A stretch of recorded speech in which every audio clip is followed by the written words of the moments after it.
boa noite a todas e todos. Bem-vindos à nossa 18ª Semana de Estudos Clássicos. Nós estamos na mesa 4. Eu sou o Vinícius, eu sou doutorando em Educação, da Faculdade de Educação. E eu gostaria de parabenizar cada um que está aqui, ou apresentando, ou mesmo assistindo os colegas. Sejam bem-vindos à nossa semana.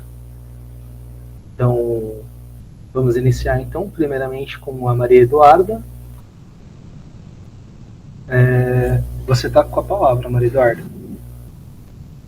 Bom, então, meu nome é Maria Eduarda, eu sou estudante de Psicologia, sou aluna da professora Terezinha Oliveira, na Universidade Estadual de Maringá, e hoje eu vou apresentar minha pesquisa, que está em andamento, é uma iniciação científica, e trata-se sobre um estudo sobre a retórica e subjetivação humana segundo mudanças históricas da obra Utopia.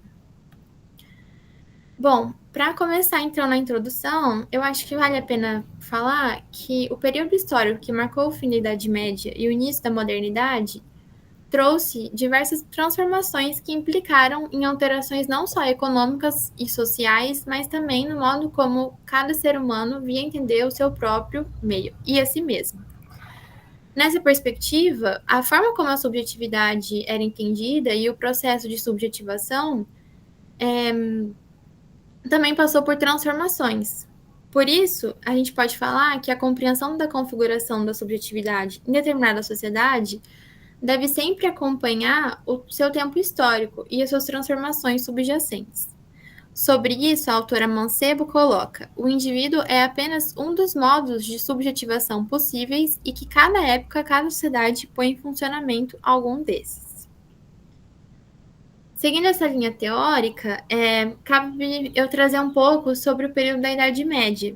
Nesse momento, a forma como a sociedade estava organizada se opunha a um modelo de subjetividade mais individualizado e privatista, como é o que a gente tem no cenário atual.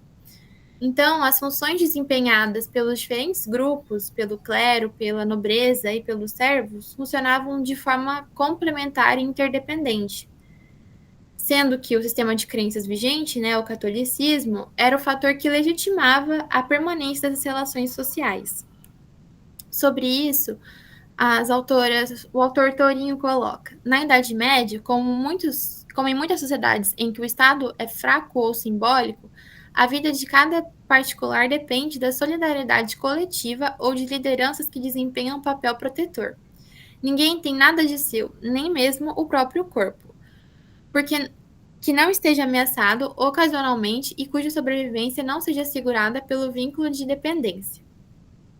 Bom, passando adiante, a partir do século XI, no entanto, algumas transformações sociais e econômicas geram uma modificação nesse cenário. O desenvolvimento da técnica de produção agrícola e a intensificação da atividade comercial fizeram com que o que era produzido até então apenas para o próprio consumo, para a subsistência, passasse a ganhar um novo foco, o mercado. E a função desse processo produtivo começa a girar em torno das condições do mercado e daquilo que poderia garantir um maior sucesso financeiro. Todas essas transformações trazem elementos novos que não se configuravam até então. Então, interesses pessoais, preocupações, desejos, ambições, preocupações com a produtividade começam a surgir, inclusive um processo de divisão do trabalho.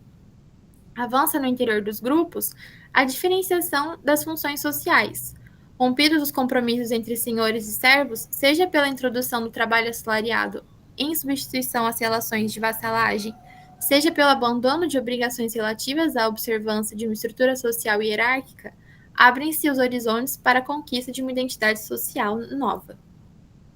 Portanto, a codependência, que antes aparecia como característica central na sociedade feudal, ela é rompida, E com o surgimento dos estados nacionais, mais tarde, que passam a garantir a proteção e segurança das pessoas, a sobrevivência do indivíduo deixa de estar atrelada ao grupo.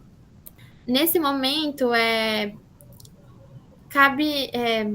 citando esse período de mudanças, cabe abordar a influência que a Igreja tinha na Idade Média como uma instituição responsável pelo desenvolvimento pelo desenvolvimento intelectual dos indivíduos, né? Então, a Igreja, por ser essa instituição que se ocupava da formação espiritual das pessoas, ela foi ali com as diferentes escolas, né, com a escolástica, por exemplo, responsável pelo exercício da razão nos indivíduos, né? Cabendo lembrar que é a razão que possibilita a construção de uma sociedade mais ou menos voltada ao bem comum. No entanto, acabei pulando aqui. Como já dito anteriormente, as transformações advindas a partir do século XI, principalmente no que se refere ao desenvolvimento comercial, fizeram com que a igreja perdesse seu espaço de influência. E essa situação trouxe como consequência uma configuração social nova, que, no entanto, se apresentava destituída de uma instituição ou até mesmo um segmento que assegurassem aos homens um modo distinto de encarar a vida e o desenvolvimento intelectual. Então, basicamente, o que eu quis dizer com tudo isso é que todo esse processo de transformação de período histórico do feudalismo para a Idade Moderna, né, enfim, veio destituído de uma instituição como a Igreja que garantisse aos homens o uso intelectivo, né, o uso da razão. Bom, agora eu vou citar um pouco o Thomas Moros, que é esse homem que é o foco da minha pesquisa, na verdade, a obra dele. E cabe eu colocar que ele foi um filósofo, diplomata e escritor muito importante, que nasceu no final do século XV e viveu no século XVI também, chegando até ser Lord Chanceler no governo de Henrique VIII. Entre as principais obras de Thomas Moros, a gente pode citar a Utopia, né? A Utopia, ela é um livro que tem como principal objetivo, assim, podendo dizer, fazer uma crítica à sociedade inglesa que Thomas Moros estava vivendo. É um livro que ele é dividido em duas partes. Tem o primeiro livro e o segundo livro. Na primeira parte, o Thomas Moros redige diálogos onde ele critica a Inglaterra que ele vivia. Enfim, critica as formas de organização social, as relações econômicas. E no segunda parte do livro é abordada a Ilha de Utopia, que é essa ilha com características específicas, com uma sociedade específica, em que tudo, de certa forma, era redigido buscando o bem comum. Tendo isso em vista, o objetivo do meu trabalho é analisar a segunda obra, Utopia, de Thomas Moros, como as mudanças no modo de produção material da vida modificaram a condição de subjetividade dos homens no início da modernidade. Para eu realizar essa pesquisa, eu fiz uma pesquisa de natureza teórico-conceitual e li e sistematizei o livro segundo alguns critérios que eu organizei em tabelas, né? Então, no quadro 1, eu sistematizei as cartas introdutórias do livro. Então, eu sistematizei basicamente o livro em 3 quadros, abordando em cada um deles cada parte do livro. E nesses quadros eu especifico o que eu quero tirar de cada parte do livro. Como eu não tenho muito tempo, eu não vou detalhar muito essa parte, só trouxe para mostrar para vocês mesmo. Bom, então, para iniciar a discussão dos resultados, eu acho que vale a pena falar um pouco sobre a transição desse momento que foi o fim da Idade Média e o início da Idade Moderna, né? Que constituiu principalmente na dissolução do modelo feudal para o modelo capitalista. Para isso, eu vou usar como referência principal o Marx, que no capítulo Acumulação Primitiva do Capital fala muito sobre isso. O Marx vai falar que o que proporcionou principalmente o fim do feudalismo e o início do capitalismo foi a transformação da classe dos servos, né, nos chamados proletariados livres, né, como ele ironiza, através da separação desse grupo social, do proletariado, antigos servos, do seu meio de produção. Assim, o movimento histórico que transforma os produtores em trabalhadores assalariados aparece, por um lado, como sua libertação da escravidão e da coação corporativa, e esse aspecto é o único que existe para nossos escribas burgueses da história. Por outro lado, esses recém-libertados só se tornaram vendedores de si mesmos depois que todos os meios de produção e todas as garantias de sua existência oferecidas pelas velhas instituições feudais lhes foram roubadas. Bom, para falar um pouco desse processo de transformação, cabe citar aqui um movimento que também foi muito importante e que o Marx, inclusive, cita, né? Que foi a expropriação das terras comunais. Na verdade, tanto o Marx como o Thomas More vão citar, por isso que eu estou trazendo.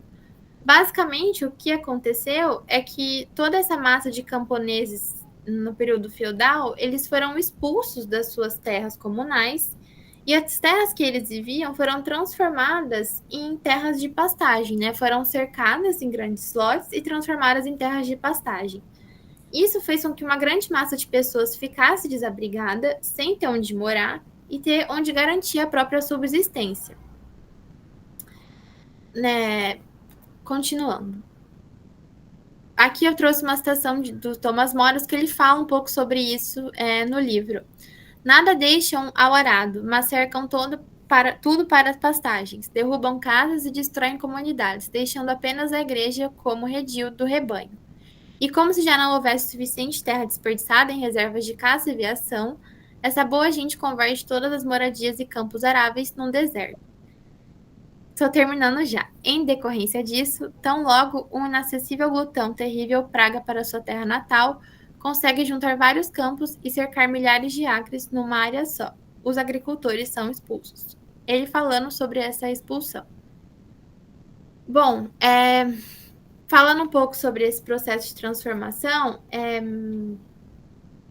cabe citar que surgiram leis e políticas que legitimaram isso. Então, tanto a reforma protestante quanto o ato de supremacia intitulado por Henrique VIII vieram como forma de legitimar o cercamento de terras e a expulsão dos servos delas, né? A gente também teve a lei de cercamento de terras que institucionalizou isso. Eu vou pular a citação para não tomar mais tempo também. Bom, aqui eu trouxe uma situação que acabou acontecendo também com esse processo, porque o que aconteceu o resultado disso foi uma grande massa que, desprovida de terra de onde sobreviver, foi para a cidade. Mas a cidade já não tinha mais, a manufatura na cidade era muito iniciante e não se tinha uma demanda suficiente para toda essa população.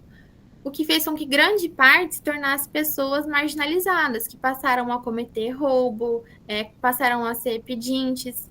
E a forma como o Estado lidou com isso foi criminalizando essas pessoas. Então, surgiram diversas leis que, de fato, puniam, até pela pena de morte, as pessoas que submetiam a roubar, a pedir esmola, enfim. Bom, as conclusões parciais que eu posso trazer da minha pesquisa, então, é que essa análise evidencia principalmente o capitalismo ele não só mudou as estruturas econômicas, mas também forjou a subjetividade das pessoas baseada numa individualidade e na perda de sentido de coletividade, principalmente pela falta de uma instituição norteadora como a Igreja foi na Idade Média. Isso se mostra explícito principalmente pela criação dessa massa de marginalizados que passa a cometer crimes em prol da própria sobrevivência e de uma classe dominante que expurgou os indivíduos de suas terras em prol de uma fartura desmedida. Então, a gente pode falar, por fim, que a obra de Thomas More antecipa críticas que ainda hoje são pertinentes, né, principalmente quando a gente for analisar a desigualdade social, ao mostrar uma sociedade que pune os efeitos das injustiças que ela mesma gera. É isso, pessoal. Muito obrigado, Maria Eduarda, pela apresentação. Agora, então, passo a vez para a Samira. Olá, boa tarde a todos. Meu nome é Samira. Eu sou... Deixa eu abrir a câmera aqui. Eu sou graduada em Letras e Filosofia na FEFELESH, fiz mestrado em Educação na FEUSP e atualmente faço doutorado também na FEUSP, sob a orientação da Christiane Gottschalk. Vou fechar aqui também para não pesar tanto. O texto que eu escrevi trata sobre educação e inteligência artificial, um diálogo necessário. Introdução. A expansão da inteligência artificial, da IA, na educação, levanta questões fundamentais sobre o que significa aprender, ensinar e formar pessoas no século XXI. Embora os avanços tecnológicos tragam benefícios inegáveis, como o acesso ampliado ao conhecimento e a personalização do ensino, há um risco crescente de reduzir a educação a um processo técnico e automatizado, esvaziando suas dimensões éticas, sociais, formativas e filosóficas. Nesse cenário, torna-se oportuno retomar a sabedoria clássica, especialmente as reflexões de Platão, Aristóteles e Sócrates, para iluminar criticamente os desafios contemporâneos. Platão via a educação como elevação da alma rumo ao bem. Aristóteles a concebe como causa da felicidade, da eudaimonia, por preparar o cidadão para a vida em sociedade, fundamentada na virtude prática, enquanto Sócrates, por sua vez, defendia uma educação fundada no logos, na formação do juízo e na responsabilidade cívica, entendendo o saber como prática voltada à ação ética e política. Essas concepções destacam a importância da educação como cultivo da humanidade e não apenas como instrumentalização de competências. Ao mesmo tempo, é necessário considerar análises de autores contemporâneos como Byung-Chul Han, Pierre Levy e Neil Selwyn, não sei se é assim que pronuncia o nome do autor, que discutem o impacto das tecnologias digitais na subjetividade, na sociedade e nas instituições escolares. Enquanto Han denuncia a hiperprodutividade e a perda do silêncio reflexivo, Selwyn questiona o otimismo ingênuo diante da tecnologia, e Levy propõe a inteligência coletiva como um horizonte possível, embora não isento de riscos. Esta comunicação propõe, portanto, um diálogo entre as visões de educação da tradição filosófica clássica e críticas contemporâneas sobre as fortes interferências da tecnologia na formação, com o objetivo de refletir sobre os rumos éticos e epistemológicos da educação no contexto digital. Trata-se de resgatar a centralidade da formação humana em meio à crescente tecnificação dos processos educativos. A sabedoria como formação da alma, paideia em Platão, Aristóteles e Sócrates. De maneira geral, a tradição clássica grega concebe a educação, paideia, como formação integral do ser humano. Em Platão, especialmente na República, livro 7, 509b, 511e e 518b, essa ideia ganha contornos metafísicos e epistemológicos. A educação é apresentada como um processo de, entre aspas, conversão da alma, metanoia do mundo sensível ao inteligível, ou seja, da opinião, da doxa, ao conhecimento, episteme. Na República, no livro 7, 514a a 520a, a alegoria da caverna ilustra essa passagem. Os homens acorrentados em uma caverna veem apenas sombras projetadas por objetos reais. O filósofo, ao se libertar, ascende ao mundo exterior e contempla o sol, que simboliza a ideia do bem. Essa formação da alma está também ligada à areté, a excelência moral e intelectual. Platão define, na República, livro 4, 433a a 434c, que a justiça na alma ocorre quando cada parte, racional, irascível e apetitiva, cumpre sua função em harmonia. A educação, portanto, visa produzir uma alma justa, capaz de deliberar corretamente e orientar a cidade. Aristóteles, na Ética Nicômaco, também enfatiza a formação da virtude como fim da educação. A distinção entre virtudes éticas e dianoéticas revela o papel central da frônesis, sabedoria prática, descrita nos livros 2 e 6 da obra. A frônesis não é a capacidade de deliberar bem sobre o que é bom para o ser humano em situações concretas.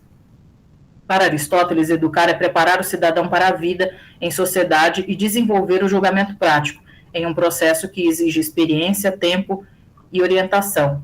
Isso está no Ética Nicômaco, no livro 6, do 1140b4 a 1145a11. E Sócrates, contemporâneo mais velho de Platão, oferece uma visão alternativa da paideia. Em Antídose, parágrafos 271 a 274, ele afirma que a eubolia, a boa deliberação, é resultado da formação pela experiência, pela reflexão e pelo exercício da linguagem. Para Sócrates, a educação não visa apenas o conhecimento teórico, mas a formação do cidadão que, por meio da eloquência e do bom senso, contribui para a vida pública. Em Sobre a Paz, parágrafo 6, ele sustenta que a educação é o maior bem que uma cidade pode oferecer aos seus cidadãos. Esses três autores convergem na ideia de que a educação deve desenvolver a capacidade de julgar, deliberar e agir com virtude. Embora divergentes em seus métodos e concepções, Platão, Aristóteles e Sócrates partilham a crença de que a sabedoria não é transmissível mecanicamente, usando um termo moderno, mas exige formação da alma e cultivo do logos. Ponto 2. A inteligência artificial e a lógica da eficiência. A aplicação da inteligência artificial na educação tem se expandido por meio de plataformas de aprendizagem adaptativa, sistemas de avaliação automatizados e algoritmos de personalização de conteúdo. Embora essas tecnologias prometam tornar o ensino mais eficiente, elas também impõem uma lógica de performatividade que pode esvaziar o sentido formativo da educação. Byung-Chul Han argumenta, no seu texto A Sociedade do Cansaço, das páginas 20 a 24, que o excesso de positividade e produtividade leva à exaustão psíquica. No contexto da educação, isso se manifesta na pressão por resultados, na despersonalização do ensino e na perda do espaço do pensamento crítico. Han também aponta que as redes digitais promovem uma comunicação impulsiva que mina a formação de juízo e a capacidade deliberativa. Isso está no seu livro No Enxame, das páginas 11 a 13. O filósofo e sociólogo francês Pierre Lévy desenvolve em sua obra Cybercultura, de 1999, o conceito de inteligência coletiva como uma das principais características emergentes da sociedade em rede. Para ele, trata-se de uma inteligência distribuída, amplificada pela interconectividade digital, que se realiza por meio da cooperação entre indivíduos em ambientes mediados pelas tecnologias da informação. A inteligência coletiva, segundo Lévy, abre aspas, é uma inteligência distribuída por toda parte, constantemente valorizada, coordenada em tempo real, que resulta em uma mobilização efetiva das competências, fecha aspas. No contexto educacional, essa possibilidade não é automaticamente positiva. Ela requer mediação pedagógica e orientação ética. A rede, portanto, só potencializa a inteligência humana se for usada de maneira colaborativa, crítica e orientada por valores formativos, o que exige um compromisso com a construção coletiva do saber e a superação de práticas pedagógicas verticalizadas. O pesquisador britânico Neil Selwyn, em sua obra Should Robots Replace Teachers, de 2019, propõe uma análise crítica sobre o papel das tecnologias na educação, questionando o entusiasmo excessivo e muitas vezes acrítico com que essas inovações são adotadas. Para o autor, o discurso tecnocrático tende a reduzir a complexidade da educação a uma questão técnica, desconsiderando suas dimensões políticas, sociais e éticas. Ele alerta que o uso indiscriminado de tecnologias pode reforçar desigualdades existentes, padronizar os processos de ensino-aprendizagem e enfraquecer a autoridade e a autonomia dos professores. Isso está na sua obra, entre as páginas 9 e 15 e as páginas 51 e 53. Assim, Selwyn defende que a incorporação das tecnologias deve ser guiada por princípios de justiça social, participação crítica e valorização do trabalho docente, evitando a armadilha de um discurso despolitizado sobre a inovação educacional. Está na mesma obra, das páginas 179 a 181. Ponto 3. Ética, autonomia e a formação do juízo. A sabedoria clássica fornece bases importantes para refletirmos criticamente sobre a tecnificação da educação. Em Aristóteles, por exemplo, a frônesis, a sabedoria prática, é a capacidade de deliberar corretamente em situações concretas, sempre orientada pelo bem comum. Isso está na Ética Nicômaco, livro 6, no parágrafo 1142 a 24. Trata-se de uma virtude que não pode ser reduzida a procedimentos de IA, pensando contemporaneamente, pois envolve experiência, sensibilidade moral e discernimento, elementos que escapam à lógica de quantificação e de automatização. Platão, por sua vez, mostra que o conhecimento verdadeiro demanda dialógica e não mera transmissão de informação. No Mênon, de 84a a 86c, o processo de ensino é apresentado como reminiscência e investigação compartilhada. A figura de Sócrates simboliza o educador que não ensina dogmaticamente, mas instiga o pensamento. E Sócrates acrescenta a esse quadro a importância da retórica e do julgamento prudente na vida política. A educação, segundo ele, deve preparar os cidadãos para o uso responsável da palavra, para o convencimento razoável e para a convivência democrática. Do Nicocles, parágrafo 5, ele afirma que, abre aspas, nada é mais importante do que educar bem os jovens, pois deles dependem o futuro e a segurança da polis, fecha aspas. A inteligência artificial, embora potente, não possui intencionalidade nem responsabilidade moral. Por isso, sua inserção na educação deve ser mediada por princípios éticos e orientada por finalidades humanas. Os clássicos nos lembram que a finalidade última da educação é a formação de sujeitos autônomos, prudentes e justos. Conclusão. A educação não pode ser reduzida a uma lógica de eficiência tecnológica, pois seu objeto não é a mera informação, mas a formação do ser humano. Platão, Aristóteles e Sócrates oferecem, cada um a seu modo, visões ricas e complexas da educação como cultivo da alma, da virtude e da palavra justa. Ao lado disso, pensadores contemporâneos como Hahn, Levy e Selwyn nos ajudam a problematizar os limites da tecnificação. Dessa forma, é preciso estarmos atentos para um risco iminente. A inteligência artificial, quando utilizada de forma acrítica na educação, pode levar os alunos a abdicar do processo reflexivo sobre os objetos estudados, contentando-se com respostas prontas e superficiais. Se o conhecimento deixa de ser construído por meio do esforço intelectual, da dúvida e da argumentação, a formação humana se esvazia, reduzindo-se a uma mera reprodução de dados. O desafio contemporâneo, portanto, é integrar criticamente a inovação tecnológica sem perder de vista os ideais formativos que sustentam a educação como prática humana e emancipadora. A verdadeira aprendizagem exige mais do que acesso à informação, exige pensamento, questionamento e autonomia. É isso, terminei. Muito obrigado, Samira. Então agora eu passo a palavra para o Johan. Boa tarde, pessoal. Eu sou a Yohanan Queiroz, sou mestranda em Letras Clássicas da UFPB e venho apresentar essa comunicação, né? Faz parte do meu trabalho de TCC e que também estou expandindo para o mestrado, né? Trabalhando a mesma linha de pesquisa, mas voltado para outras obras, ok? O título da minha apresentação, né, é a construção imagética da catástrofe nas tragédias Édipo Tirano e a tragédia da Rua das Flores. Esta comunicação pretende apresentar uma análise linguística de uma tradução autoral da cena de Patos, cena catastrófica de sofrimento na tragédia grega Édipo Tirano, e na obra portuguesa A Tragédia da Rua das Flores, de Eça de Queiroz. A partir dos conceitos écfrases e enárgia como técnicas descritivas para promover a visualização da cena de sofrimento. E destacar a influência dessas técnicas tanto nos textos clássicos quanto na educação contemporânea através dos textos literários. Né? A enárgia vem do grego enargeia, que significa clareza, vivacidade, e se caracterizava como uma representação vivaz de algum objeto, situação ou pessoa em um discurso.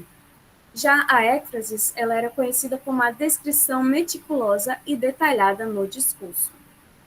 Foi meio bugada aqui, mas acho que deu para entender.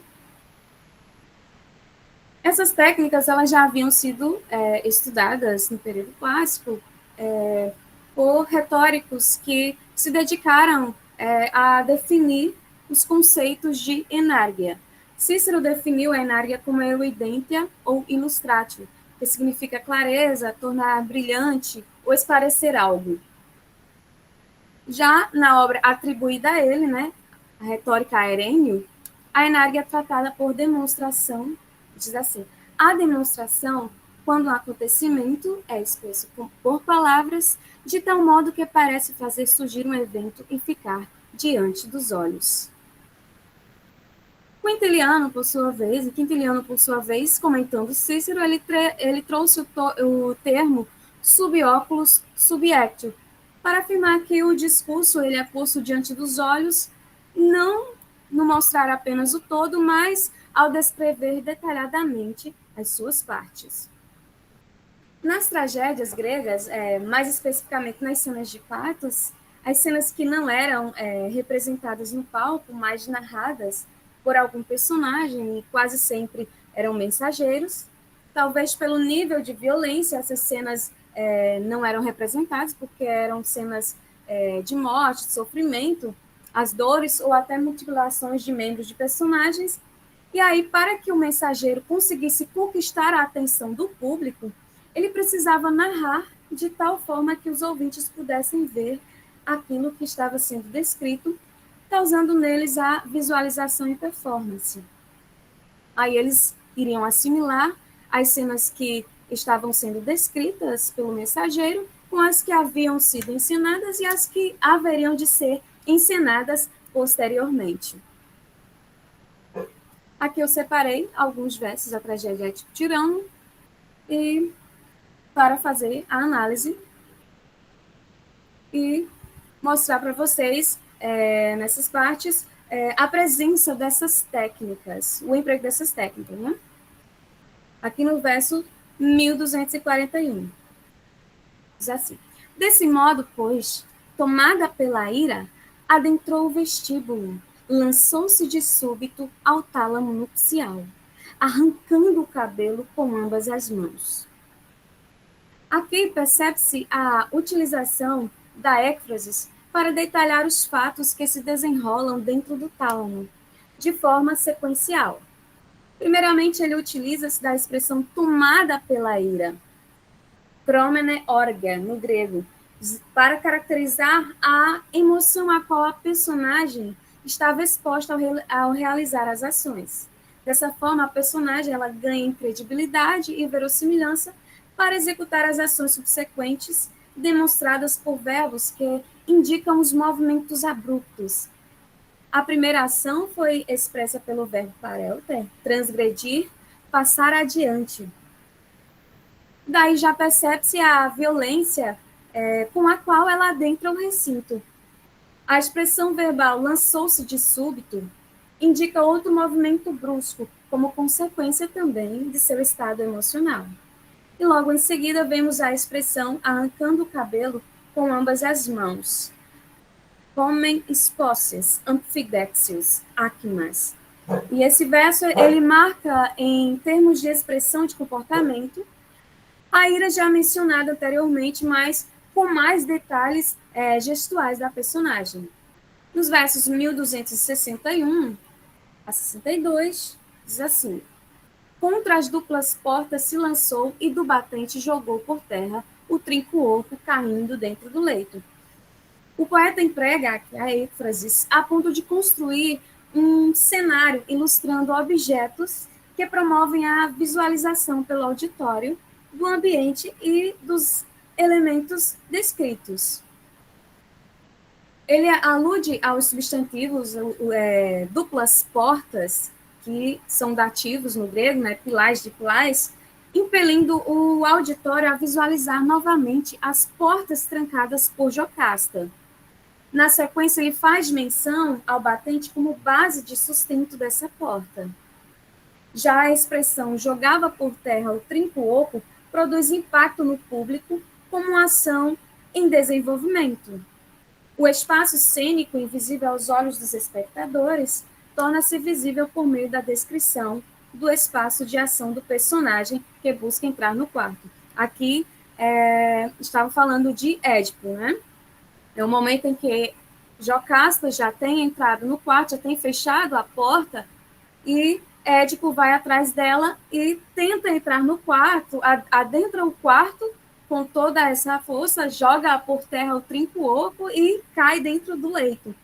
O espaço cênico, invisível aos olhos dos espectadores, ele torna-se visível por meio da descrição do espaço de ação do personagem que busca entrar no quarto, lançando no chão a fechadura da porta e unindo no mesmo espaço os dois personagens, Édipo e Jocasta. Aqui, nos versos 1263 a 64, diz assim, ele demonstra um cenário de morticínio, onde vimos então a mulher suspensa, envolvida em laços oscilantes. E nesse momento o mensageiro ele é capaz de descrever com todos os detalhes o cenário completo. com ênfase em especial na personagem Jocasta. E para isso ele faz uso de alguns adjetivos para caracterizar tanto os personagens quanto as ações que não tinham ainda presenciado.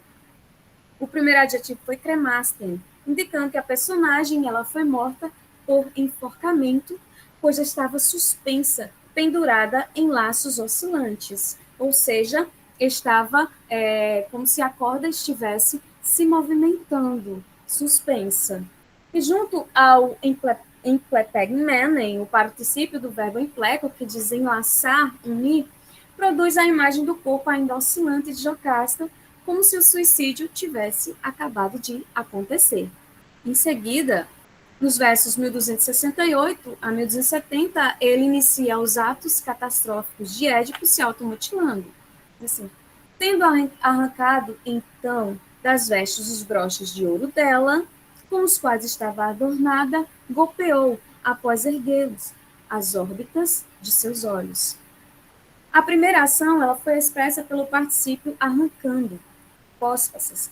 E esse particípio ele transmite a ideia de anterioridade em relação à oração principal, golpeou, que é repaisen no grego, expressando uma resposta ao sentimento de desespero do personagem, com relação ao que tinha visto. Pois até aquele momento ainda se tinha aquela dúvida sobre a sua real natureza. Mas, ao contemplar o corpo sem vida da mulher, Édipo confirma as suspeitas, reconhecendo Jocasta também como sua mãe. O complemento do verbo, os broches de ouro das vestes dela, representando o objeto utilizado para executar uma segunda ação de anterioridade após erguê-los. E, por fim, golpeou os próprios olhos. A descrição por parte do mensageiro de um ato rápido, violento e imediato, ele tem por finalidade, ao individuar cada movimento da mão, causar mais patos ainda no público que vê em detalhes o ato brutal. E aqui, na tragédia da Rua das Flores, nós vemos a importância do emprego dessas técnicas para que o leitor ele seja conquistado pela leitura vívida e cativante. Se levarmos em consideração a escassez de leitura na contemporaneidade, a inclusão do ensino das técnicas extraordinárias no ambiente educacional, através da leitura de obras literárias, promove uma recepção maior ao conteúdo lido. Porque, através dessas técnicas, o leitor é levado pela imaginação a visualizar todas as ações descritas na história e até mesmo a sentir o que os personagens sentem, levando também a pegar gosto pela leitura. Então, podemos perceber o emprego dessas técnicas nas cenas de patos da tragédia da Rua das Flores. E nessa obra, após a personagem saber que o seu amado era também seu filho, que havia abandonado com o pai quando criança, inicia-se as patêmatas da personagem, assim como quando Jocasta, na tragédia Édipo Tirano, ela percebe, quando ela fica sabendo da real natureza de seu filho, e aí começa-se o sofrimento, começa a cena de patos, sofrimento. E eu também separei algumas partes da cena de patos, da tragédia das Flores, para fazer essa análise. Ela levou as mãos à cabeça, com um gesto medonho. Os olhos saíram-lhe das órbitas. A boca aberta queria gritar. Arrimou-se à borda da mesa. Os seus braços retesaram-se. Levou a mão convulsivamente ao colar. A mola despedaçou-se. E, dando passos vagos pela sala, com sons roucos e tremores, os braços ao alto, batendo o ar, foi cair sobre o tapete com os braços abertos. Nesse momento aqui, o autor ele emprega a ênfase ao descrever as expressões faciais e corporais da personagem, resultante do que ouviu sobre a identidade do seu amado. O autor Eça de Queiroz ele construiu uma cena de desespero através das ações e movimentos da personagem. O elevar as mãos à cabeça, os olhos saindo das órbitas, como se a personagem estivesse assombrada, atônita, pelo que acabou de ouvir. A boca aberta querendo gritar demonstra ainda esse estado de assombro que a fez ficar paralisada, né, a ponto de se emudecer e não conseguir falar. Então, aqui vocês conseguiram perceber um pouco, né, entender sobre a ecfrase enária. Então, eu vou concluir. A partir do fragmentado, posso inferir que o uso das técnicas descritivas no discurso ela fez necessário para que os autores pudessem alcançar com êxito a atenção do público, tanto aos ouvintes da tragédia clássica, Édipo Tirânico, quanto aos leitores contemporâneos da tragédia das Ruas das Flores. E é isso, gente. Foi essa a minha apresentação. Eu agradeço a vocês pela paciência. Eu espero que vocês tenham entendido um pouco da proposta do trabalho. Obrigado, Johanna, pela apresentação. Gostaria de compartilhar com vocês um pouquinho da pesquisa que eu fiz no meu mestrado. E aí, a partir de algumas conversas que a gente pode ter, talvez indicar algumas questões que eu também possa abordar no doutorado. Mas, mais uma vez, para me apresentar, eu sou o Vinícius, eu sou doutorando na Faculdade de Educação, eu faço parte do grupo de estudos clássicos do Pai Delman, sou orientando do professor Marcos. E um ponto importante para contextualizar, que inicialmente eu sou formado em matemática, então o tema da matemática é um tema que me incomoda e que salta os olhos assim, nas obras dos clássicos. Então eu gostaria de trazer para vocês aqui uma conversa sobre um pouquinho da República ali, no final do livro 6 e do livro 7, bem concentrado nesse lugar, e sobretudo com as reflexões do livro. Então, o livro é um comentador que ele me guiou assim no entendimento do Platão, não exclusivamente o Reeve, mas eu vou trazer um pouquinho dele. Esse quadro é um quadro que eu retirei do Reeve. Basicamente, o Reeve faz a seguinte distinção. Ele faz uma correlação entre o símile da linha e a alegoria da caverna. Que a símile da linha aparece no final do livro 6, e a alegoria da caverna já aparece imediatamente no começo do livro 7. Então, basicamente, ele recorta desse lugar algumas características importantes. Então, por exemplo, o símile da linha, ele coloca, por exemplo, aqui uma linha, que é essa que está em azul aqui do lado esquerdo, ela tem 4 partes. Então, inicialmente, a linha é dividida em 2 grandes partes, que é a parte do visível, que seria correspondente a esse segmento AC, e a parte do inteligível, que seria correspondível aqui com a parte CB. E dentro dessa divisão que o Platão faz, que ele apresenta, ele propõe dividir novamente, seguindo as mesmas proporções, as partes intermediárias. Então, ele faria novas divisões para o visível, novas divisões para o inteligível. E assim ele criaria quatro segmentos com 4 potência epistêmica, que é o que o Reeve chama, as potências epistêmicas das quais a alma pode ter acesso. Então, na primeira parte, a gente vai ter a eucaisia, que o Reeve traduz por pensamento perceptual, porque está relacionado diretamente com a questão do sensível. Depois, na segunda parte, vai ter a pistes, que aqui é a opção de tradução do Reeve, eu acho muito interessante, que ele já traduz por pensamento popular. Muito tradicionalmente a gente vê como traduzido por crença. Na terceira parte, ele já vai falar do pensamento científico, a dianoia. E na última parte vai falar do pensamento dialético, que é a noesis. E, bom, dentro dessas 4 partes, ele compara com 4 personagens que ele vai retirar da alegoria da caverna. Então, muito bem. Na alegoria da caverna, acho que é o texto mais conhecido de Platão, lá se encontram 4 personagens, das quais a gente vai conversar um pouquinho. A primeira personagem é o personagem que está amarrado e que só contempla as imagens que são projetadas na parede. Assim, então, daqui a gente chamaria ele de um habitante da caverna amarrado. Ele está amarrado, ele só contempla as sombras. um segundo personagem, ele também é habitante da caverna, mas ele já não está mais amarrado. Esse segundo habitante contempla os modelos.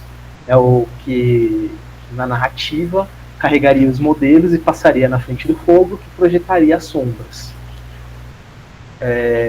E aí os dois outros personagens são personagens que já saíram da caverna, e aí ele vai classificar também, vai manter essa classificação dos que estão amarrados e dos que estão libertos. Então o primeiro seria o habitante da luz do dia, porque ele já conseguiu sair da caverna. E esse habitante da luz do dia, ele seria o amarrado, porque inicialmente, quando você sai da caverna, o clarão ele incomoda e você não consegue ver imediatamente, provoca uma cegueira. E o segundo, aí sim, o habitante da luz do dia liberto, que teria a potência epistêmica máxima e poderia ser capaz de contemplar todas as coisas. Bom, não à toa esses 4 personagens estão relacionados com 4 status de potências epistêmicas. Então, eu sei que a projeção deve estar um pouco ruim, mas então seria assim: um habitante da caverna. Bom, muito bem. Então, como que o Reeve resolve essa questão, né? Como se daria esse movimento de sair da caverna? E aí o Reeve vai abordar os tipos psicológicos de que, basicamente, de que esses personagens seriam os que os tipos que regeriam cada um desses personagens. Muito bem. Então, para o habitante da caverna amarrado, nosso primeiro tipo, que ele só acessa o pensamento perceptual, o Reeve diria que ele é um amante do sexo, da bebida e da comida. Ele somente atende a esses apetites e isso para ele basta. Por um segundo tipo, o habitante da caverna que já foi liberto, mas ainda que habita a caverna, o Reeve daria para ele já o estatuto de amante do dinheiro. Agora, aquele que é o habitante da caverna que aquele que é o habitante que conseguiu sair da caverna, o Reeve chamaria de amantes da honra. E o último, que é o que já se habituou dos do dia e consegue contemplar todas as coisas, seria o amante da sabedoria. Bom, nesses tipos, cada personagem, cada tipo psicológico, ele é regido por um certo desejo. E aí, essa ascensão, essa educação por ascensão que Platão propõe, ela seria, então, uma superação de um determinado desejo. Então, muito bem, né? Para ele conseguir sair de um status de homem da caverna amarrado para um homem da caverna liberto, ele deveria conseguir superar os apetites que são desnecessários. Então, a comida em excesso, a bebida em excesso. E agora, conseguir controlar todas essas coisas, todos esses apetites, faria com que ele começasse a ter os desejos do espírito. Uma vez que você não tem mais a necessidade da comida, se não te satisfaz mais, você teria as questões do desejo do espírito, daí principalmente da honra. Só que quando você finalmente consegue perder até esses desejos, aí sim você só vai ter os desejos racionais, desejos da busca pela verdade, que é o que a educação platônica vai propor. E bom, como que essas coisas são dadas na educação platônica? Então a educação platônica ela é dada em algumas fases. Então na primeira fase, Platão vai apresentar para a gente que a necessidade da ginástica e da música, como em geral vários autores da educação grega também vão apresentar como a entrada da paideia. Então a música e a ginástica vai fazer com que você domine certos apetites e você possa passar de uma certa fase. Agora, para você conseguir então conseguir continuar nessa linha de desenvolvimento, você vai aprender uma determinada técnica, um determinado ofício, e aí você também vai superar um certo tipo de desejos da quais regem esses personagens, e aí você consegue passar também por uma nova etapa.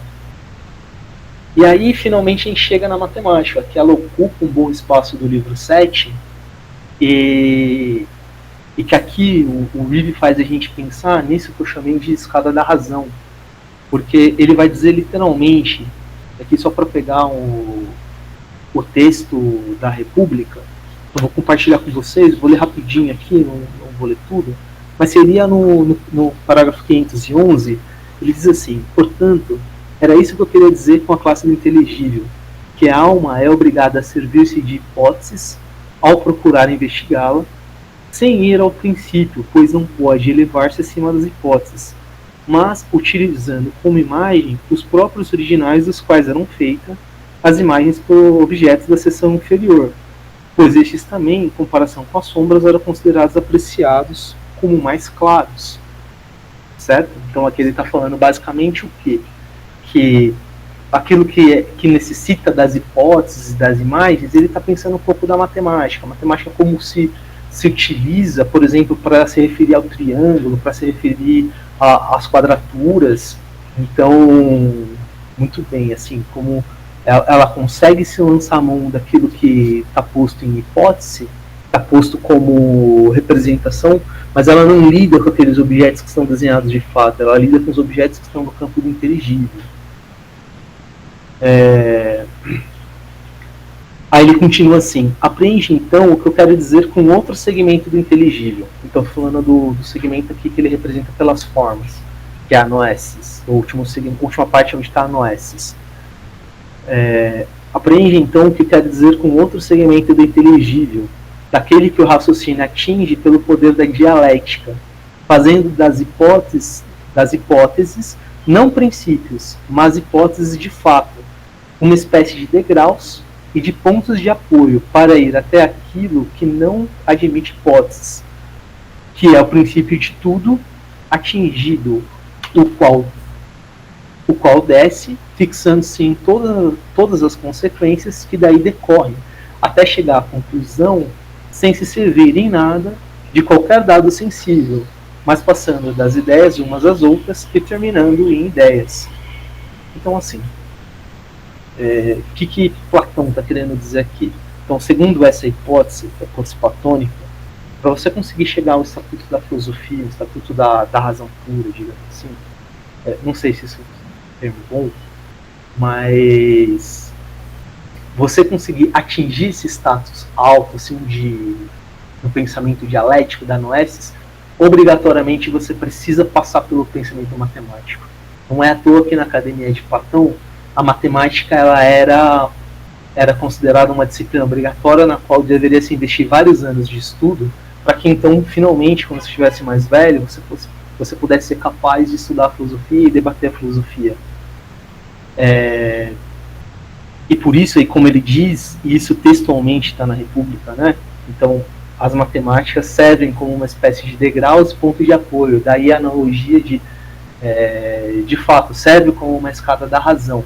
Então, segundo essa hipótese, a gente não poderia descartar a matemática, simplesmente a gente poderia fazer de forma diferente. Então, aqui não. Para Platão, obrigatoriamente você precisa disso. Não é à toa que diz a tradição que na entrada da Academia de Platão tinha a inscrição no frontão que dizia: aquele que não for geômetra não entre. Então, dada a tamanha importância na qual Platão dava para a matemática como um status muito alto. É claro, eu sei, isso vai ser questionado, então tenho pensado agora, porque por um lado Platão não disse tudo que ele queria falar, quer dizer, Platão não disse tudo que ele tinha para falar nos seus livros sobre a matemática. Então, parte dessa herança do que a gente conhece por Aristóteles. Então, eu sei que existem críticas para essa visão, e eu tenho estudado essas críticas, e agora eu tenho pensado sobre como se dá a recepção de Aristóteles e como ele faz essa avaliação, como faz a recepção da teoria das ideias e da teoria dos números, e como que ele faz a sua interpretação e constrói a sua teoria a partir disso. Muito bem, era isso que eu queria compartilhar com vocês. Então, eu gostaria de agradecer a presença do Eduardo, da Samira, da Johanna também dos nossos espectadores, Alexandre, a Isabela, o André, a professora Cristiane, a professora Thaís. Até mais, gente. Tchau, tchau.